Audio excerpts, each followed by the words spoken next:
नमस्कार बच्चों।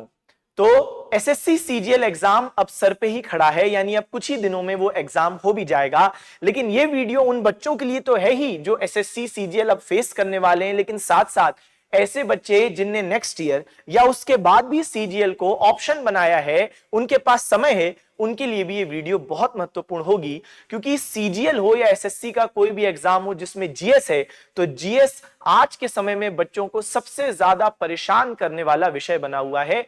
और इसमें एक बड़ी समस्या जो देखने को मिलती है कि कई बच्चे तो इस तैयारी में आ भी जाते हैं, काफी महीनों तक तैयारी कर भी रहे हैं, फिर भी वो जीएस में मौजूद 8 सब्जेक्ट्स के पूरे नाम एक टाइम पर बता भी नहीं पाते। तो यहां पर तैयारी शुरू कर देते हैं बच्चे, पढ़ना शुरू कर देते हैं, जिस विषय में ज्यादा इंटरेस्ट होता है उसको ज्यादा समय देना भी शुरू कर देते हैं, बिना ये जांचे कि क्या वो सब्जेक्ट जो उनको ज्यादा समय ले रहा है क्या उसका वेटेज अच्छा है भी एग्जाम में कि नहीं।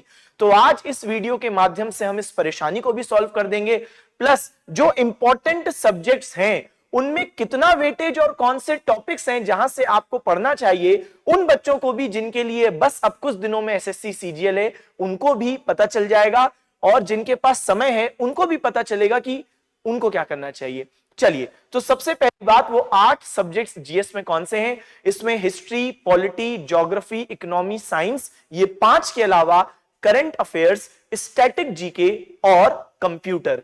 तो ये हो गए आपके 8 सब्जेक्ट्स। घबराइएगा मत, इनमें से कुछ आपके प्रिय होंगे, कुछ ऐसे होंगे कि जैसे बच्चे सोच रहे होंगे कंप्यूटर आता है क्या, आता है कभी कभी, लेकिन कितने क्वेश्चंस आते हैं वो हम थोड़ी देर में ही एनालाइज कर लेंगे। चलो, लेकिन उससे पहले ये समझ लेते हैं कि सीजीएल में टीयर 1 में और टीयर 2 में आखिर जीएस का वेटेज क्या है। तो सीजीएल में टीयर 1 में 25 क्वेश्चन आते हैं, हर क्वेश्चन 2 मार्क का होता है, यानी 50 नंबर का जीएस हो गया।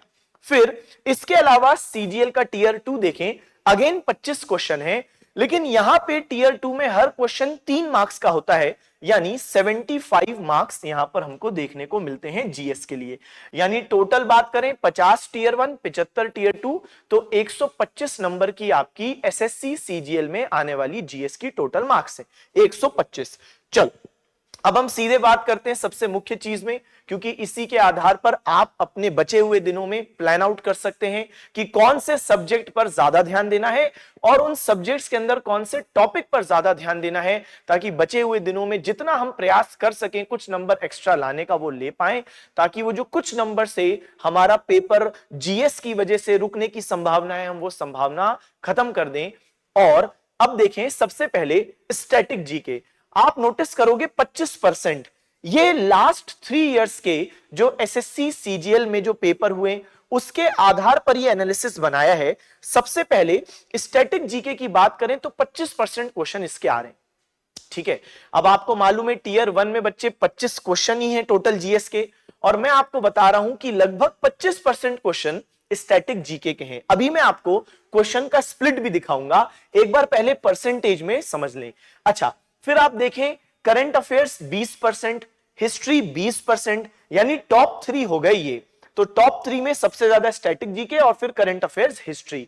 इसके अलावा फिर हम देखते हैं तो आपके पास साइंस है 13%। आप जानते हो साइंस में आपके पास बायो है, फिजिक्स है, केमिस्ट्री है, ये सब इसमें मौजूद है, तो इसमें यहां पे 13% है। अच्छा, पॉलिटी में 12% है, फिर आपका ज्योग्राफी 7 और इकोनॉमी 3। अब अगर हम लोग इसको शिफ्ट करते हैं नंबर ऑफ क्वेश्चंस के आधार पे, तो टोटल क्वेश्चंस अगर हमारे पास है 25, किसमें, तो जीएस में टीयर 1 में सीजीएल में अगर टोटल क्वेश्चन 25 हैं, तो फिर हम लोग अगर नंबर ऑफ क्वेश्चंस के आधार पर देखें, परसेंटेज तो हमने देखा, नंबर ऑफ क्वेश्चंस के आधार पर देखें तो लास्ट 3 इयर्स में हम पाते हैं कि स्टैटिक जीके से लगभग 6 क्वेश्चन आते हैं। अभी आंकड़ा बढ़ भी जाता है, यानी 6 से 7 या 8 तक भी जाता है। मैं इसका आपको कारण भी बताऊंगा, ऐसा क्या कारण है कि यह बढ़ भी जाता है। दूसरी बात करते हैं, हिस्ट्री में लगभग 4 से 5 क्वेश्चन आपको देखने को मिलेंगे, करंट अफेयर्स में भी 4 से 5 क्वेश्चन आपको देखने को मिलेंगे। अगर यहां पर आंकड़ा बढ़ जाता है, यानी स्टैटिक जीके में मान लो वो 6 की जगह 8 पूछेगा, तो ऑब्वियस सी बात है वो हिस्ट्री, करंट अफेयर्स कहीं ना कहीं वो घटा भी देगा। नेक्स्ट बात करें बेटा, पॉलिटी से 3 क्वेश्चन आते हैं। नेक्स्ट बात करें ज्योग्राफी से 2 से 3 क्वेश्चन, पॉलिटी में भी आप 3-4 क्वेश्चन मान के चलिए, साइंस में 3 क्वेश्चन, जिसमें सबसे ज्यादा क्वेश्चन जो आते हैं वो बायो से आते हैं, मतलब लगभग 2 क्वेश्चन 3 क्वेश्चन बायो से मिल जाएंगे, एक आध क्वेश्चन फिजिक्स या केमिस्ट्री से आपको देखने को मिल जाता है, सबसे ज्यादा बायो से आता है। फिर बात करें इकोनॉमी कंप्यूटर, अब देखो यहां पे मैंने लिखा है 0 to 1, तो एक क्वेश्चन के आसपास यहां पे आप एक्सपेक्ट करो, वो भी जरूरी नहीं है, आया तो आया वरना वो भी नहीं आया। अब इसलिए मैं आपको बता रहा हूं ये वीडियो आपके लिए इंपॉर्टेंट है, क्योंकि जो बच्चे का इकोनॉमी स्ट्रांग है और मान लो वो इकोनॉमी में बहुत ज्यादा समय दे रहा है, लेकिन बेटा क्या ही मतलब है जब पिछले ट्रेंड एनालिसिस हमको बता रहे हैं कि इकोनॉमी से ज्यादा क्वेश्चन नहीं आए हैं। तो आपको पढ़ाई ऐसे नहीं करनी कि नहीं मेरे इंटरेस्ट का विषय है तो मैं इसमें ज्यादा समय दूंगा, उससे क्या फर्क पड़ता है अगर प्रश्न वहां से आना नहीं है। तो आपके इंटरेस्ट से ज्यादा फर्क पड़ता है इस रिसर्च से कि कहां आपको ज्यादा समय, कहां ज्यादा आपको ध्यान देना है अगर आप सिलेक्शन चाहते हो। चल अब एक बात जो मैंने कही थी कि यहां पे 6 से 8 क्यों हो जाता है, इसलिए हो जाता है क्योंकि यहां पे जो आप सब्जेक्ट देखते हो ना बेटा, कई सारे क्वेश्चंस यहां के स्टैटिक जीके में आते हैं। जैसे उदाहरण सुनिएगा, जैसे हमने बोला ज्योग्राफी, ज्योग्राफी से 2-3 क्वेश्चन, ऐसा इसलिए हो जाता है क्योंकि बहुत सारे ज्योग्राफी के टॉपिक्स ना स्टैटिक जीके में आ जाते हैं। फॉर एग्जांपल लेक, झील या वाटरफॉल, जलप्रपात, या नेशनल पार्क, या बायोस्फीयर रिजर्व, जैव मंडल आरक्षित क्षेत्र, या फिर हम बात करें माउंटेन रेंज या रिवर्स, रिवर से क्वेश्चन आता है कि इस रिवर का ओरिजिन क्या है, कि लॉन्गेस्ट रिवर कौन सी है, ऐसे क्वेश्चन, या ट्रिब्यूटरी, तो ये सब है ज्योग्राफी के क्वेश्चन, या पोर्ट्स यानी बंदरगाह, डैम, लेकिन ये काउंट किसमें किए जाते हैं, स्टैटिक जीके। तो आप स्टैटिक जीके में ये सब चीजें पढ़ लेते हो, हाईएस्ट, लॉन्गेस्ट, तो वो सब यहां पे पढ़ लेते हो कि सबसे बड़ा लेक कौन सा है, ठीक है, सबसे ऊंची माउंटेन रेंज कौन सी है, इंडिया की कौन सी है, इस राज्य की कौन सी है, या वेस्टर्न घाट्स की सबसे ऊंची कौन सी है, तो ये सब आप स्टैटिक जीके में कर लेते हो, लेकिन ये है तो ज्योग्राफी का पार्ट। यही कारण है कि स्टैटिक जीके का वेटेज बढ़ जाता है और इनका घट जाता है। साइंस में भी वही है, साइंस में आप देखो जब हम बात करते हैं जैसे कि विटामिन और डिसीजेस वाला जो सेक्शन है वो तो साइंस का है, लेकिन वो पढ़ाया जाता है स्टैटिक जीके में, है कि नहीं। इसके अलावा हम देखें साइंटिफिक डिस्कवरी हो गई, या फिर इंस्ट्रूमेंट हो गए कि बैरोमीटर किसके मेजरमेंट में उपयोग होता है, तो ये तो जीके में आ गया, लेकिन है तो वो साइंस। वैसे इकोनॉमी में भी है, इकोनॉमी का वेटेज कम क्यों हो जाता है, क्योंकि कई बार इकोनॉमी की जो चीजें वो स्टैटिक जीके में ही हो जाती हैं। जैसे आप देखो करेंसी, करेंसी क्या है, इकोनॉमी का पार्ट है, लेकिन वो स्टैटिक जीके में आप पढ़ते हो कि भाई इंडिया एंड इट्स नेबर वाले चैप्टर में कि भाई इस देश की ये करेंसी, इस देश की ये करेंसी। इसके अलावा आप देखो आईएमएफ, वर्ल्ड बैंक, उनके हेडक्वार्टर, तो ये तो है तो इकोनॉमी का पार्ट आईएमएफ, वर्ल्ड बैंक, लेकिन पढ़ लिया जाता है स्टैटिक जीके में। या 5 ईयर प्लान, आप देखो सीजीएल 2024 में कितने सारे 5 ईयर प्लान के क्वेश्चंस थे, वो है तो इकोनॉमी का, लेकिन 5 ईयर प्लान आप स्टैटिक जीके में पढ़ लेते हो। यही कारण है कि इनका वेटेज कम हो जाता है और इसका वेटेज बढ़ जाता है। मैं आपको अभी टॉपिक्स भी बताने वाला हूं कि बचे हुए समय में, कम समय में किस तरीके से आपको इन पर फतेह हासिल करनी है, तो उसके लिए परेशान ना हो।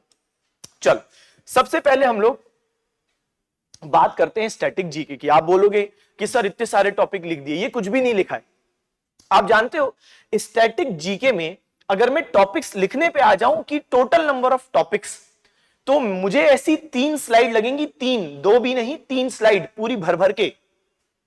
अच्छा ये तो बाइलिंगुअल, इतना मत डरना ना, तो ये इंग्लिश और हिंदी है, तो ये यही है, एक लिस्ट यही है बस, है ना, ये सिंगल लिस्ट है। लेकिन ऐसे मुझे 2 और स्लाइड लगेंगी, क्योंकि अगर कोई बच्चा चाहता है कि सर मुझे अगर स्टैटिक जीके में 8 क्वेश्चन आ रहे हैं और मुझे 7 बनाने, क्योंकि देखो जो एक क्वेश्चन है उसकी तो कोई गारंटी नहीं ले सकता कि कहीं से कुछ भी पूछ लिया, लेकिन मुझे सर 8 में से 7 क्वेश्चन करने, फिर तो उसे सब पढ़ना पड़ेगा। लेकिन मैं आपको इतनी जरूर गारंटी दे रहा हूं कि अगर आप ये क्वेश्चंस कर लेते हैं तो निश्चित रूप से आप स्टैटिक जीके में मेजॉरिटी से ज्यादा क्वेश्चंस करके आएंगे। यानी 8 क्वेश्चन में से अगर आप ये सब टॉपिक्स कर लेते हैं तो फिर आपके 5 क्वेश्चन तो कहीं नहीं गए, वो तो यहीं से आना है, ठीक है। और यहां पर भी जिस बच्चे के पास समय कम है उसके लिए मैंने येलो कलर में मार्क कर दिया कि सर बिल्कुल ही समय नहीं है मेरे पास, तो बेटा ये येलो वाले तो पढ़ ही लेना। चलो रीड करते हैं। सबसे पहले अवार्ड्स, तो यहां पर भारत रत्न अवार्ड्स, पद्म सम्मान या स्पोर्ट्स सम्मान जो हो गए, तो भारत रत्न पिछली बार 2024 में 5 लोगों को मिले हैं।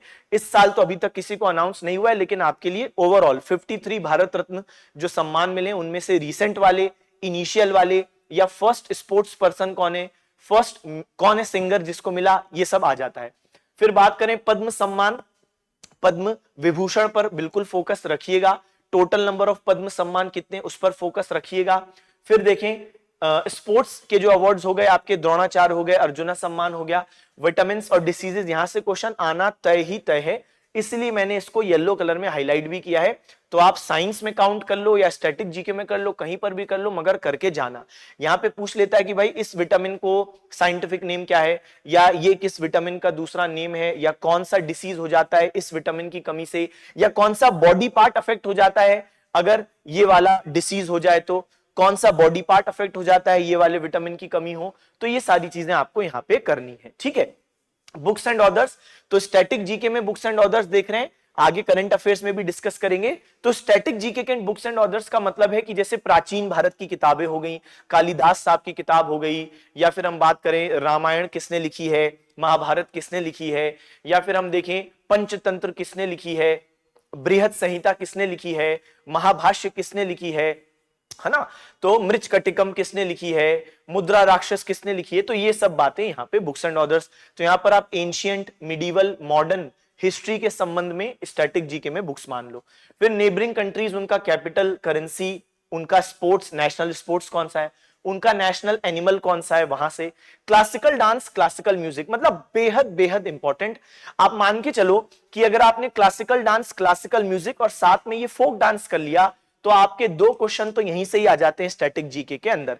मैंने ओवरऑल क्या बोला, 6 से 8, उनमें से भी 2 classical dance, classical music, folk dance यहां से फंस जाते हैं।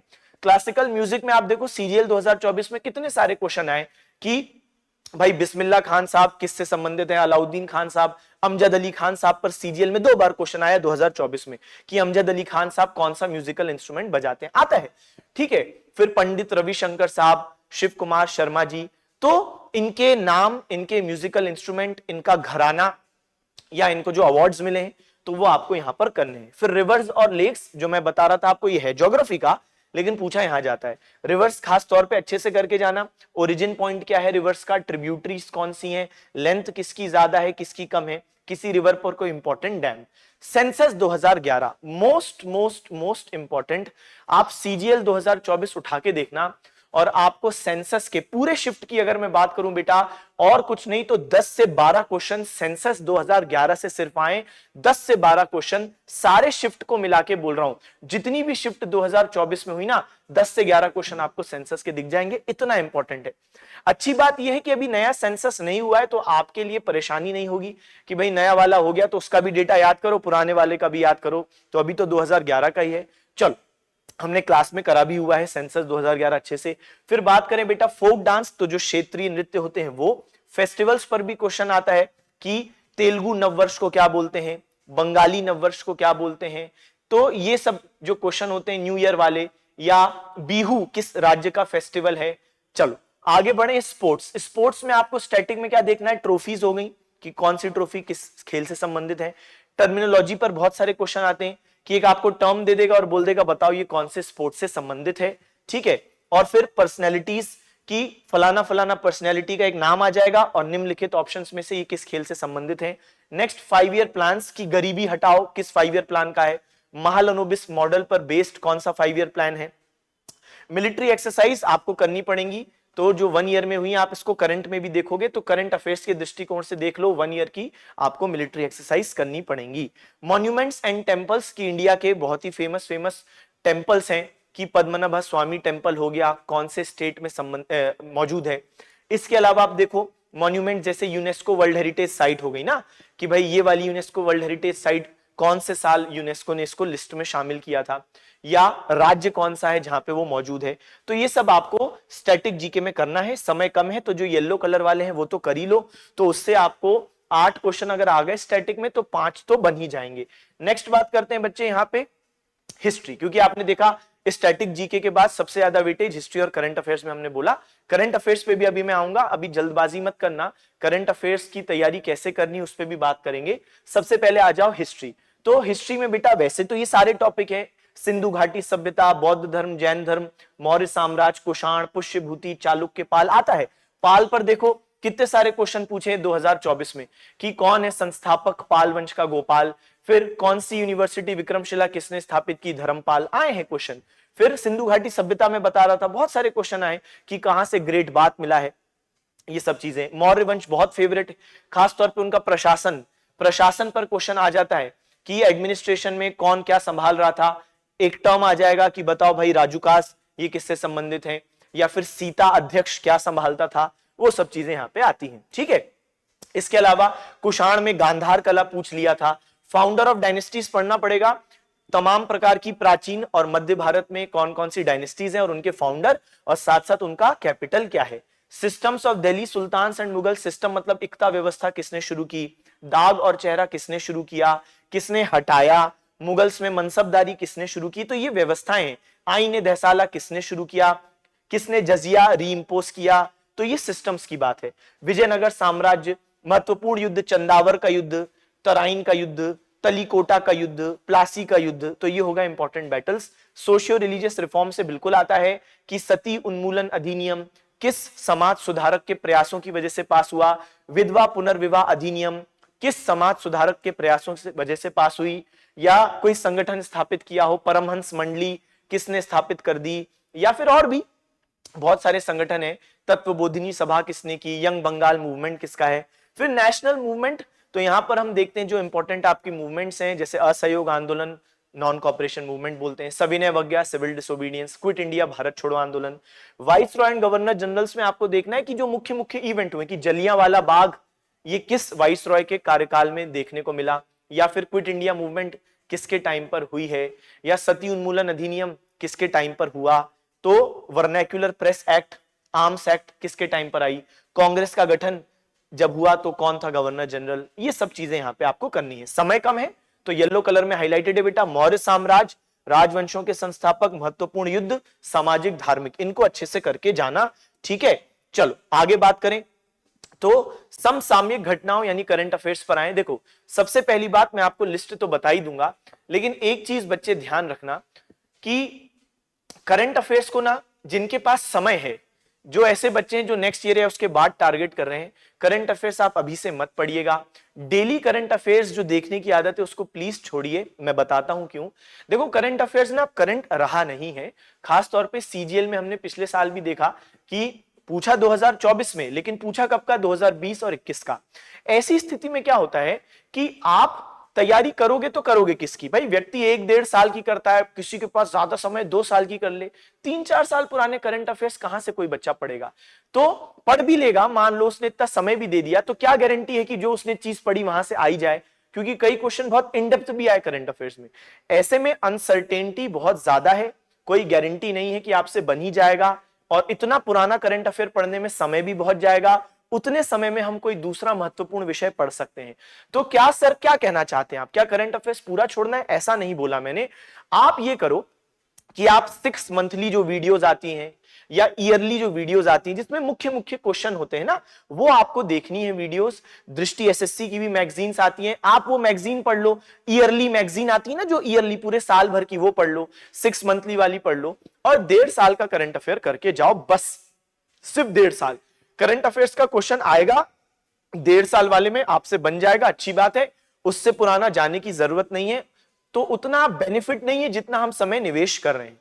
अच्छा अब पढ़ना क्या क्या है, तो ये सारी चीजें हैं। तो बच्चे कई बार ये लिस्ट देख के बोल सकते हैं कि अरे सर यहां तो सब कवर कर दिया। बेटा आप मुझे बिल्कुल ईमानदारी से बताओ, जो भी मैंने आपको और भी स्लाइड दिखाई हिस्ट्री में या फिर स्टैटिक जीके में या करंट अफेयर में, क्या आप इनमें से कोई स्लाइड छोड़ सकते हो, या सॉरी कोई टॉपिक छोड़ सकते हो? आप मुझे बोल सकते हो कि नहीं सर यहां से तो मैं लिखित कह रहा हूं, पक्का कह रहा हूं, यहां से तो नहीं आएगा। तो जब आप नहीं कह सकते तो आप कैसे एक्सपेक्ट कर रहे हो कि टीचर आपको बता दे कि नहीं ये छोड़ दो? तो कोई शॉर्टकट नहीं है। अगर आप चाहते हो कि करंट अफेयर्स के 4 से 5 क्वेश्चन आए और आपसे अच्छे से बन जाएं, तो आपको इन टॉपिक्स पर ध्यान देना ही पड़ेगा। हाँ समय कम है तो फिर आप important schemes of centre and states उठा लो, सीजीएल 2024। आप देखो राज्य सरकार की भी स्कीम्स महत्वपूर्ण है, तो जो 1-1.5 साल में करंट अफेयर मैं पढ़ने को बोल रहा हूं उसमें आप ये भी करो।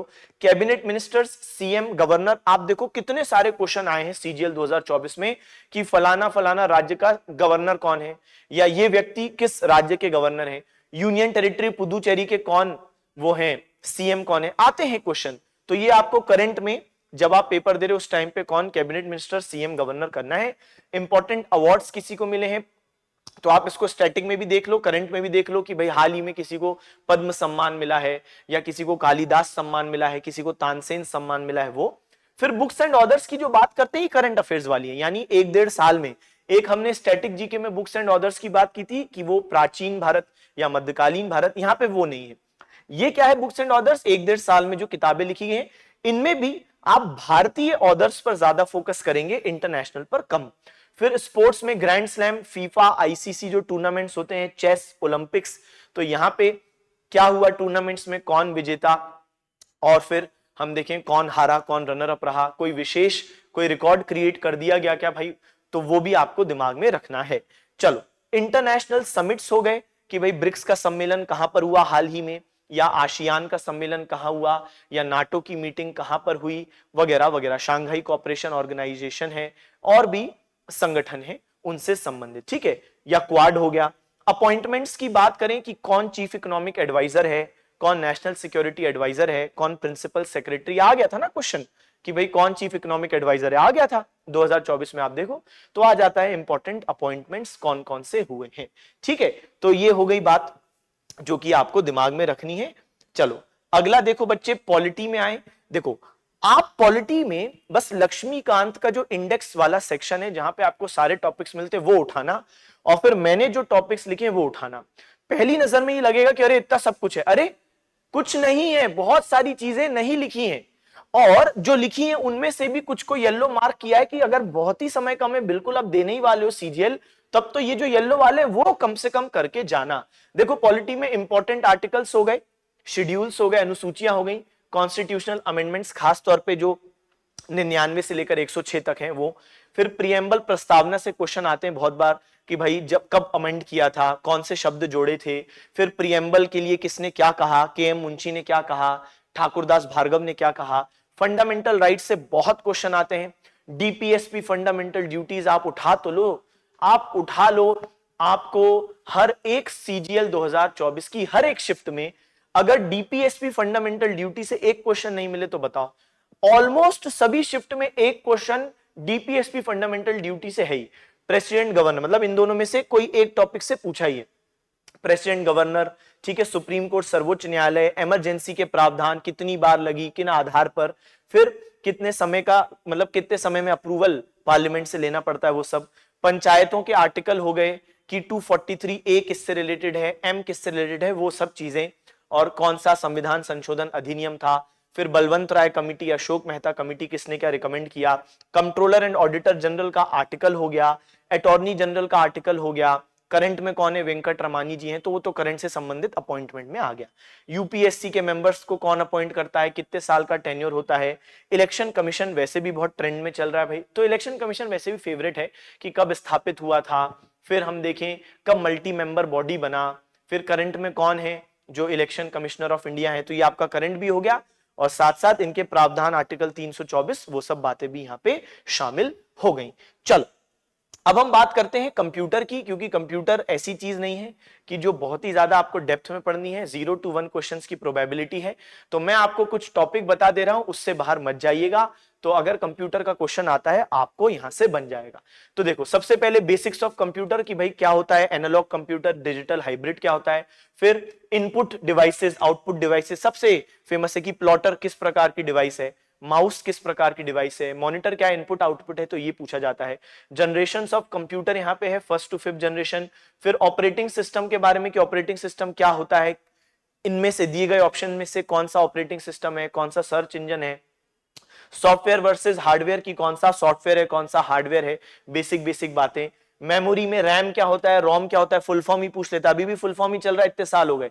तो जब मैं छोटा हुआ करता था तब भी कंप्यूटर में ऐसे क्वेश्चन आते हैं, आज भी वही आ रहे हैं कि रैम, रोम, ठीक है। फिर कौन सा टेम्पररी मेमोरी है, कौन सा परमानेंट मेमोरी है। फिर देखो सेकंड एमएस ऑफिस, यहाँ पे वर्ड, एक्सेल, पावर पॉइंट की बेसिक बातें कि जैसे शॉर्टकट्स हो गए, कंट्रोल+V से, कंट्रोल+C से क्या होगा, बेसिक बेसिक शॉर्टकट्स हो गए। और फिर बेसिक मेल के बारे में होता है कि मेल कैसे भेज रहे हैं, या ये पर्टिकुलर टर्म किससे संबंधित है, तो वो ईमेल से संबंधित ऑप्शन कुछ होगा। फिर इंटरनेट और ईमेल यूसेज, क्योंकि आजकल इसके बिना आप देख रहे हो कि दुनिया नहीं चल रही है। ब्राउजर, सर्च इंजन, यूआरएल का फुल फॉर्म, डोमेन क्या होता है, आईपी एड्रेस क्या होता है, तो ये सब बातें यहाँ पे। फिर देखो चौथे नंबर पर है आपका साइबर सिक्योरिटी, आज के टाइम पे बेहद जरूरी। फिशिंग क्या होता है, वायरसेस क्या होते हैं, फिर यहाँ पे एथिकल अनएथिकल हैकिंग में डिफरेंस क्या है। इसके अलावा आप देखो तो आपका फायरवॉल क्या है, ठीक है, एंटीवायरस क्या है, साइबर लॉज, आईटी एक्ट जो है इंडिया की कौन से साल आई, बेसिक बेसिक बातें सुपरफिशियली ऊपर ऊपर से पढ़ना होता है, बहुत ज्यादा डिटेल में नहीं जाना है, ठीक है। यहाँ पे मेलवेयर रैंसमवेयर क्या है, डिफरेंस। नेटवर्किंग कॉन्सेप्ट की बात करें, लैन का फुल फॉर्म, वैन का फुल फॉर्म अभी भी पूछे जा रहे हैं। इसके अलावा आप देखो कि इनका फुल फॉर्म HTTP HTTPS क्या फुल फॉर्म होता है, क्या यूज होता है, IPv4 वर्सेस IPv6, तो ये सब आपको यहाँ पे करना है। चलो, तो मुझे आशा है कि यहां तक मैंने आपको पूरी चीज बता दी। अब अगर आपको जीएस को स्ट्रॉन्ग करना है तो मैंने आपको पूरी गाइडेंस तो दे ही दी कि भाई आपको कौन कौन से टॉपिक्स को करना है। और अगर आपको चाहिए कि नहीं सर कोई मेंटर के माध्यम से गाइडेंस मिले, तो हमारे यहाँ पे एक दृष्टि एसएससी का सीजीएल फाउंडेशन कोर्स है। फाउंडेशन जब हम बोलते हैं तो बिल्कुल बेसिक से एडवांस स्तर की तैयारी है, एकदम कॉम्प्रिहेंसिव इन डेप्थ तैयारी होती है यहाँ पे। और आप इस कोर्स के माध्यम से एसएससी का कोई भी एग्जाम हो, CGL, CHSL, MTS, GD, steno, CPO, selection post, कुछ भी टारगेट कर सकते हो। यहाँ पे आपको इस प्राइस में 10 बुक्स भी मिलती हैं फिजिकली जो घर पे डिलीवर होती हैं। 750 से ज्यादा घंटों की लाइव क्लास, उसका रिकॉर्डेड वीडियो, यहाँ पे डाउट सेशंस, मॉक सेशंस, ये भी आपको मिलते हैं। कोई भी समस्या या कोई और इंक्वायरी लेनी है, परचेस करना है, इस नंबर पे आप कॉल कर सकते हो 8750187501। यहाँ पे इंडिविजुअल बैचेस भी हैं कि नहीं सर हमको पूरा नहीं, हमको सिर्फ एक सेक्शन पढ़ना है, कि मुझे सर केवल जीएस पढ़ना है या केवल मैथ्स, रीजनिंग, इंग्लिश, तो ये इंडिविजुअल भी आपके पास है। बिल्कुल लैंग्वेज यहाँ पे बायलिंगुअल होती है, ठीक है, इंग्लिश भाषा, यानी ताकि सभी बच्चों को हेल्प यहाँ पे मिल पाए। यही कॉल नंबर है, कोई समस्या होने पे यहाँ पे कॉल कर सकते हैं। मुझे आशा है कि ये सेशन आपको अच्छा लगा होगा, काफी कुछ जानकारी प्राप्त हुई होगी आपको, और बचे हुए दिनों में या फिर जो बच्चे आगे तैयारी कर रहे हैं तो इस वीडियो का लाभ उठाएंगे। बताइएगा कमेंट सेक्शन में आपको कैसा लगा ये सेशन। पढ़ते रहें, सिलेक्शन में अपने माता पिता का नाम रोशन करें। Okay, bye bye, thank you, टाटा, सी यू अगेन।